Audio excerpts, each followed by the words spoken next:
พ่อใหญ่พรปล่อยน้ำแต่เช้าเลยจ้ามื้อนี้อารุณสวัสดิ์ยามเช้าเด้อจ้าพี่น้อง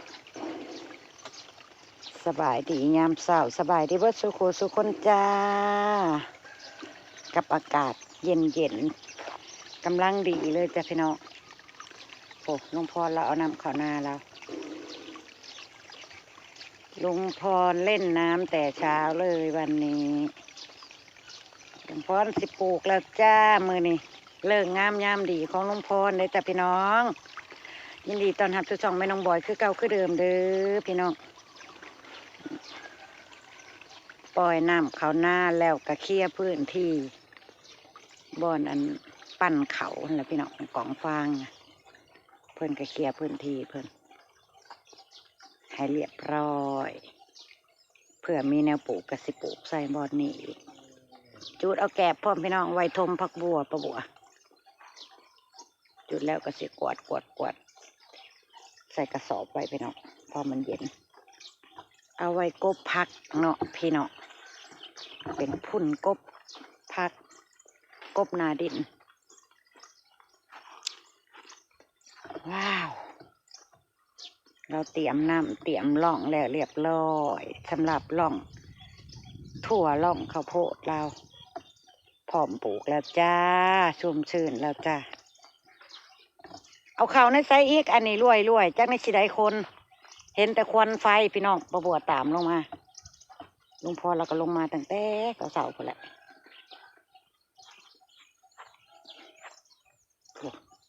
เราเคลียร์พื้นที่เราคุมไฟเราอยู่ ได้ยินแต่เสียงได้ยินแต่เสียงลุงพรส่วนเขาลุงพรนี่สงสัยที่บ่ออกเนาะพี่น้องเนาะจักมือเลยนี่เฮ้ย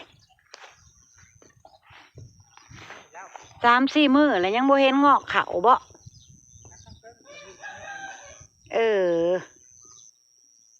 เป็นอะไรเนาะหรือว่าเป็นน้ำอันเฮาบ่ได้อันตากเขาให้แห้งดีบ่เนาะเอาเปลี่ยนเอาข้าวดอน้ำเพิ่นมาแล้วมาหว่านล่นเด้พี่น้องก็เลยว่างอกมันบ่อยากตีบ่หรือใดออกบ่ออกก็บ่ว่าเนาะบ่ออกก็เอาแนวไม้ใส่คือลุงพรว่าแหละแต่ก็เห็นอยู่ใดพี่น้องเห็นแบบน้อยๆนะพี่น้องก็บ่เห็นน้ำดอกเพราะว่ามันยังเป็นหน่อน้อย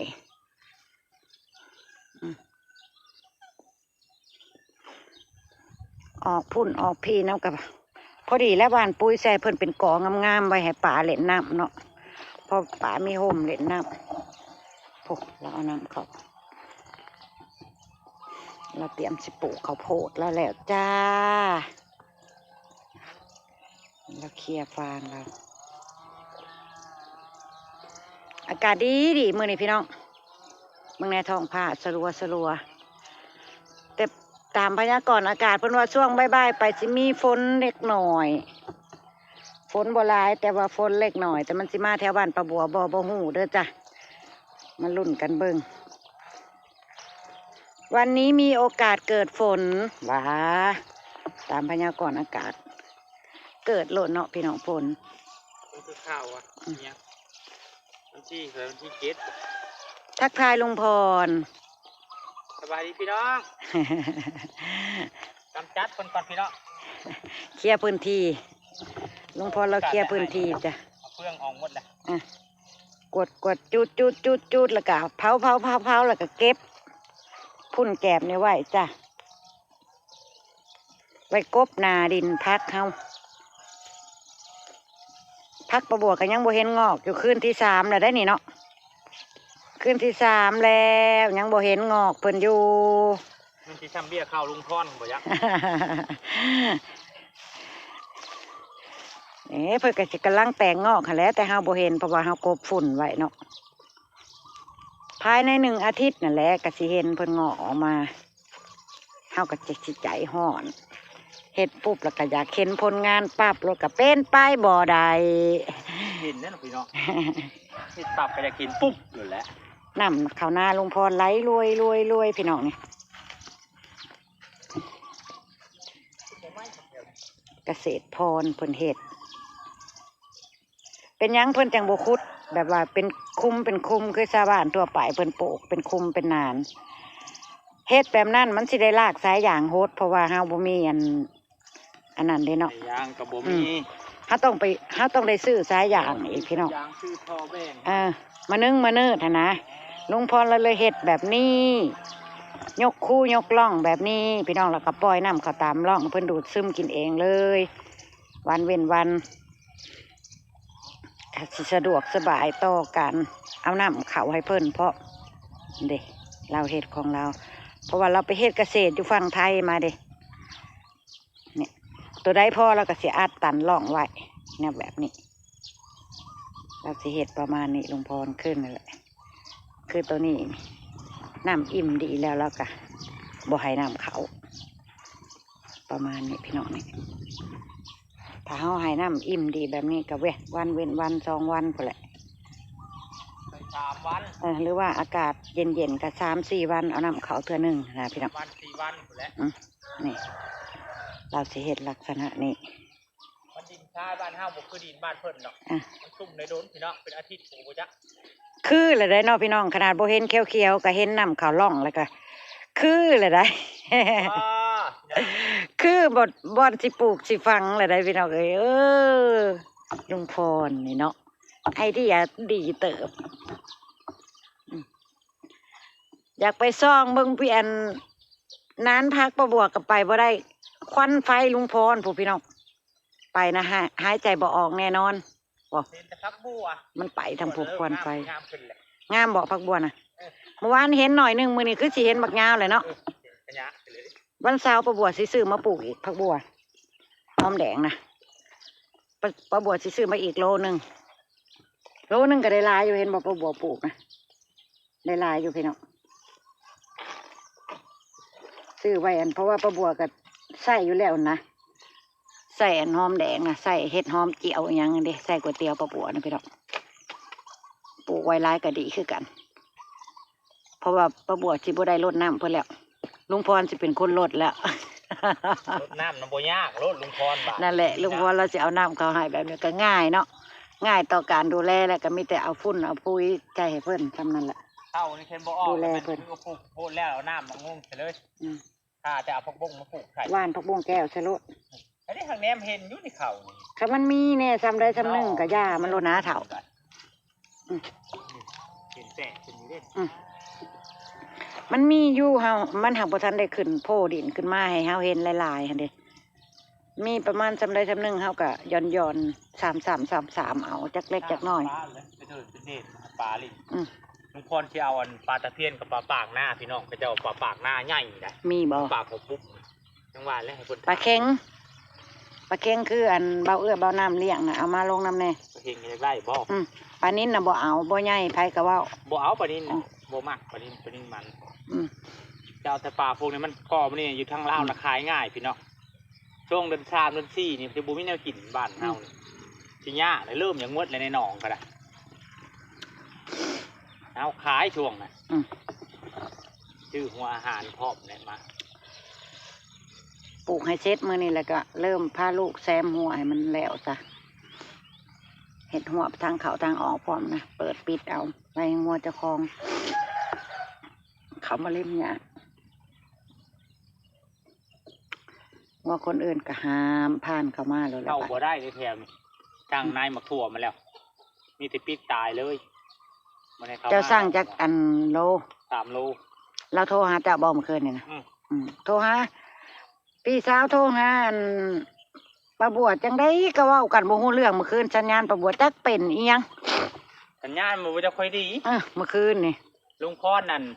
สิสร้างในมักทั่วพุ่มพี่น้องในมักทั่วเขาปลูกมันเป็นพุ่มขึ้นมาพุ่มหลายๆดิแบบกินในมันพี่น้องลุงพรสิปลูกเห็ดพุ่นใช่นา โอ้ย มันบ่ได้ค่อยโหดน้ำเพราะปานใดนะ หาแนวเห็ดไปเรื่อยๆเลยหลวงพ่อนี่ บัดแล้วซุมนี้แหละ ไปเยอะไปยาวเลย ไปเรื่อยๆลุงพรเป็นได้ลงมือแหละมื้อนี้เฮ็ดแล้วนี้มื้อนี้เฮ็ดแล้วนี้มื้อนี้สิปลูกข้าวโพดมื้ออื่นน่ะสิปลูกหยังมื้ออื่นสุด ปลูกมังโม โอ้ โมซื้อมาแล้วโอ้ยมันนี่ก็ปลูกได้มังโมน่ะแปะเฮ็ดอะไรสิได้ปลูก ปลูกแล้ว เฮ็ดอะไรล่ะสิได้น้ำเข้าไปปลูกมะม่วงเน็บไว้หรอแล้วเน็บในมันไว้เน็บเอาเลิกเอายามมัน ต้องแต่งเนาะตอน แป้งแล้วช่วงบ่ายให้มันได้ปลูกนี่เน่เฮ้ยเจ้าก็มาจูดทางนี้น้ำนี่ให้มันแล่นเข้าไปหากัน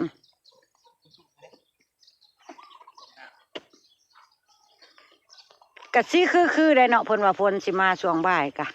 ท้องฟ้าพี่น้องเลย ตั้งบนข้าววันที่17วันที่7 มากับมาแบบบางเบาฮะแหละเพิ่นก็เว้าอยู่บ่ถึงแบบว่า วันใดๆแล้ว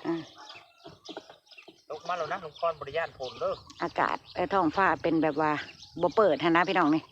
เป็นสลัวไปเลย โอ้ฝนตกมาหาเฮ็ดอีกแล้วปอบัวฝนตกแห้งเป็นคนว่า หาเห็ดบ่ หัวเฮ็ดออกซะนั่นเลยแล้ว อยากไปคุดกบคุดเขียดมื้อนี้จักสิไปกับพายหาเพื่อนไปบ่ได้ไปคนเดียวย่านพ่องูแล้วย่านโอ้ยหัวใจสิวายหรือว่าไปเลาะเบิ่งบ่อยู่แถวแคมป์หนองน่ะเพื่อกบเขาไงแคมป์หนองอยากไปอยู่บรรยากาศดีมื้อนี้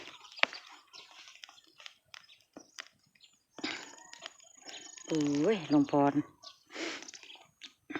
ก็มาทักทายสบายดีกันตอนเช้าพี่น้องทักทายสบายดีตอนเช้า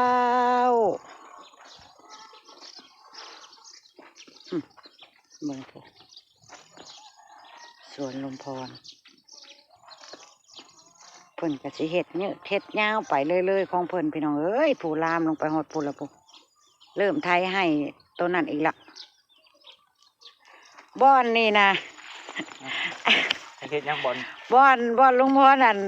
เผาแกบเผาเฟืองอยู่นี่พี่น้องเจ๊เจี๊ยบเพิ่นว่าเพิ่นสิจองเบิดให้นี่เพิ่นว่าเพิ่นสิเฮ็ดสวนของเพิ่นก็ให้เป็นไปตามความเพิ่นเว้าตะเนาะพี่น้องเนาะ เพิ่นว่าจองเด้อให้นี่บ่ให้เฮ็ดหยังเพิ่นว่าเพิ่นสิมาปลูกผักสวนครัวของเพิ่นเองเพิ่นว่าพี่น้องมาลุ้นกันเบิ่งเด้อ หัวใหม่บ่ เพิ่นกันเพิ่นได้เพราะว่าเอาน้อยมาซอยใครอยู่เนาะพี่น้องคันถ้าโตเพิ่นเองนี่ป้าบัวว่าบ่รอด เจ๊เจี๊ยบขึ้นได้อีหยังแล้วก็เว้า แต่ก็บ่คัดค้านเพิ่นดอกเพิ่นสิเฮ็ดก็สิปล่อยให้เพิ่นเฮ็ดขอให้เพิ่นเฮ็ดตามความเพิ่นเว้าเถอะเนาะพี่น้องนี่เตรียมเคลียร์พื้นที่ให้เพิ่นนั่นแหละนี่คะแนนเพิ่นสิมาเฮ็ดนั่นนะ บ่มีแนวพักก็สิซื้อให้เนาะพี่น้องคะแนนมาออกแรงงานเฮ็ดหั่น ที่ปลูกอีหยังบอกป้าบัวมา พ่อใหญ่พรล่ามไปเรื่อยได้พี่น้องปลูกบ่ทันได้ปลูกสิบ่ให้ป้าบัวว่าเพิ่นมาแลแท้แท้สิไปอยู่ใส่ รู้เม็ดข้าวโพดบักลายนี่พี่น้องเว้ย แล้วสิย่าวไปเอาไปมาแล้วสิสูดหัวพุ่นน่ะผู้บริเวณหัวหน้าพี่น้องไปบริเวณหัวหน้าป้าบัวบ่แม่นน้อยๆเด้อจ้ะเฉพาะหัวไว้ค้างงัวสมัยตะกี้ได้พี่น้องบ่แม่นว่าหน้าป้าบัวสุดซ้ำนี่ได้หัวไว้ล้อมงัวล้อมตะกร้าแต่อันสมัยเฮ็ดหน้าดำนะบ่ได้เฮ็ดหน้าบ้านนะก็บ่ค่อยมีเวลามาเฝ้ากะตกกะไว้ดำนะเนาะลุงพรเราก็เลยเฮ็ดหัวล้อมไว้แบบนี้เป็นส่วนหนึ่งแต่หน้าป้าบัวกับพูนล่ะจ้ะพูสุดเขตป่าพุ่นละเห็นป่าเขียวๆพุ่นละพี่น้องพูลงไปสุดพุ่นแหละคือเป็นเขตพื้นที่นาของป้าบัวสองข้างทางแบบนี้แหละลงไปจนสุดป่าพุ่นละพี่น้องทางรถไทยนะสิประมาณนี้ดินให้ดินนาป้าบัวที่เป็นซองข้างทางลงไปคู่กันไปลงไปแบบนี้แหละจนสุดป่าพื้นที่ป้าบัวบูแมนว่าวหลายอยู่ แต่ว่ากำลังเห็ดมันบ่หลายเนาะเห็ดหยังก็ได้มันบ่ถึงอันเด้เอาอีกแล้วพ่อใหญ่ปอนโดยพี่น้องป้าบัวก็สิมาอัปเดตช่วงเช้าๆกิจกรรมของลุงพรไว้จำนี่แหละจ้ะพี่น้องจะอัปเดตให้พี่ให้น้องได้เห็นว่าแต่ละมื้อแต่ละเช้าลุงพรเราเฮ็ดหยังเนี่ยกับสวนเราจ้ะเอาไว้ซ้ำนี้ละจ้ะติดตามป้าบัวคลิปหน้าจ้ะพี่น้องจ๋า